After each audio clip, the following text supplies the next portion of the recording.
O Evangelho de Maria, a mulher que venceu o mal. Padre Gabriele Amorte, voz Bruno Correia. Sexto dia. 2 mães e 2 filhos. Também Isabel, tua parenta, até ela concebeu um filho na sua velhice, e já está no 6º mês aquela que é tida por estéril, porque a Deus nenhuma coisa é impossível.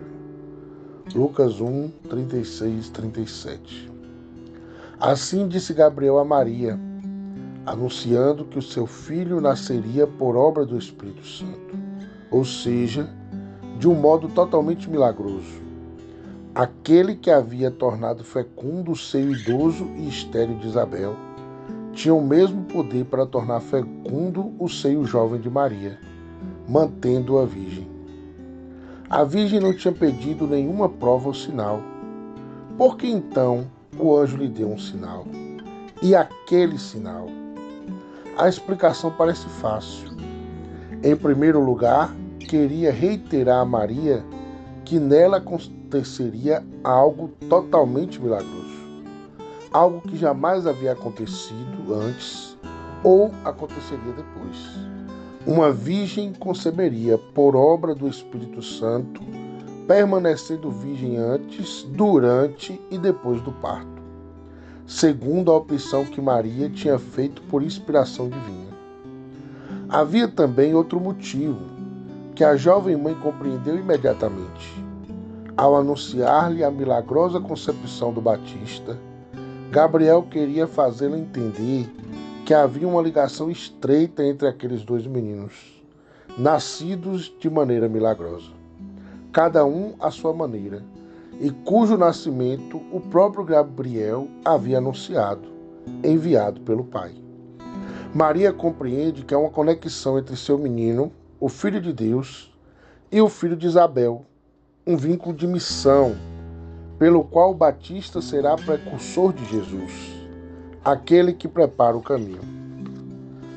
Assim, pois, Maria se apressa para chegar aonde o plano de Deus começaria a realizar-se, a cidade montanhosa da Judéia, na qual vivia Isabel. Era comumente chamada de Ain Carim e ficava a cerca de 7 quilômetros de Jerusalém. Era fácil encontrar caravanas que se dirigiam à Cidade Santa, às quais as pessoas costumavam se unir para fazer a viagem, certamente junto de algum parente. Acreditamos que José, seu esposo, não a tenha acompanhado, pois nesse caso logo teria descoberto o grande mistério oculto em sua esposa e seria inexplicável a sua surpresa no retorno de Maria a Nazaré. Partindo de Nazaré, os 160 quilômetros que a separavam de Ain Carim devem ter custado 5 ou 6 dias de caminhada. Caminhavam a pé, pois na época esse era o costume, que hoje em dia perdemos por completo. Por fim, ocorre o grande encontro, que costumamos indicar com a palavra visitação. Chama-o de grande encontro, porque não se tratou apenas de uma visita íntima entre parentes. No Evangelho não há espaço para episódios pessoais. O Evangelho é a proclamação da Boa Nova, anúncio da salvação executada por Deus, e não historiografia. Aqui encontramos um ensinamento que o evangelista quer nos dar e que tem um valor perene. Desde que Maria concebeu o Filho de Deus, por obra do Espírito Santo, aonde quer que ela vá, há sempre a presença de Jesus e do Espírito. Basta que a jovem parenta coloque o pé em sua casa e a cumprimente para Isabel ter essa experiência. Não sei qual era o tom da voz de Maria, mas conheço perfeitamente a eficácia de sua presença. E não é essa a única primazia de Isabel. Ela tem muitas outras. É a primeira que na presença de Maria é cheia do Espírito Santo e a primeira que exalta Maria por sua maternidade. Bendita és tu entre as mulheres e bendito é o fruto do teu ventre. A primeira que reconhece em Maria a mão de Deus, chamando-a Mãe do meu Senhor. É também a primeira que anuncia uma bem-aventurança evangélica. Bem-aventurada és tu que creste. Veja que toda a Bíblia está repleta de bem-aventuranças. Pensemos apenas nos salmos que começam com as palavras bendito aquele que. O mesmo pode ser dito do Evangelho, que não contém apenas as 8 bem-aventuranças do Sermão da Montanha, ainda que essas tenham o seu valor especial. Isabel é a primeira em diversos aspectos. Nesse ponto fica claro que os protagonistas do encontro são os filhos que as mães levam no ventre. João pula de alegria na presença de seu Senhor, cumprindo a profecia anunciada por Gabriel a Zacarias, ou seja, que o menino seria santificado desde o seio de sua mãe. E Jesus inicia sua grande obra de santificação. Acaba de ser concebido, mas não é apenas um simples amontoado de células, como pretendem os assassinos modernos, defensores de leis assassinas. É o Filho de Deus. Esse é o ensinamento do qual toda mulher que concebe um filho deve se lembrar bem. Há outro aspecto que vale a pena destacar nesse encontro de grande valor profético e salvífico.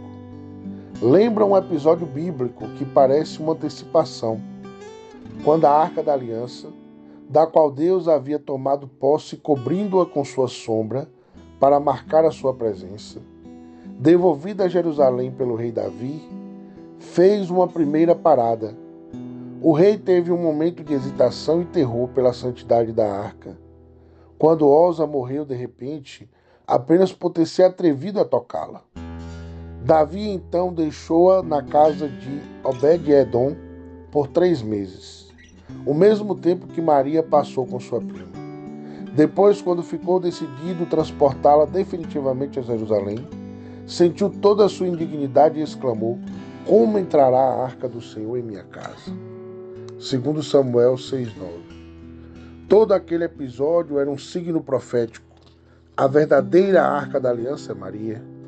E quem o anjo disse: o Espírito Santo descerá sobre ti e a força do Altíssimo te envolverá com sua sombra. E Isabel, cheia da presença de Deus, repete quase ao pé da letra as humildes palavras de Davi: de onde vem esta honra de vir a mim, a mãe de meu Senhor? Esta realização do plano de Deus é magnífica. As previsões veladas do Antigo Testamento encontram as suas realizações no Novo. A visitação nos faz lembrar de um dos episódios mais gozosos da vida de Maria. A exaltação de Isabel e a exaltação do Batista nos falam claramente da alegria que envolve a presença de Maria aonde quer que ela vá, aonde quer que seja acolhida, pois com ela está sempre tanto a presença de Jesus, que dá a graça da salvação, como a presença do Espírito Santo, que ilumina e torna compreensíveis os grandes mistérios de Deus. Reflexões sobre Maria. É a verdadeira arca da aliança, a morada de Deus, e é mais, pois é aquela que quem Deus assumiu a natureza humana para viver entre nós como nosso irmão. Acolher Maria é o caminho para receber Jesus e o Espírito Santo. A primeira bem-aventurança do Evangelho: bem-aventurada és tu que creste. É a bem-aventurança da fé. A ela corresponde exatamente a última bem-aventurança proclamada por Cristo ressuscitado a Tomás. Felizes aqueles que creem sem ter visto. João 20:29. Maria é um modelo daquele que crê sem ter visto. Sobre nós, talvez ainda não tenhamos compreendido quem é Maria. As diversas primazias de Isabel nos servem de ajuda e de guia. Ter a ilusão de encontrar Jesus e o Espírito Santo sem passar por Maria não está de acordo com o caminho indicado por Deus. A fé, e não a sensibilidade, nos diz que a salvação começa ao acolher Maria.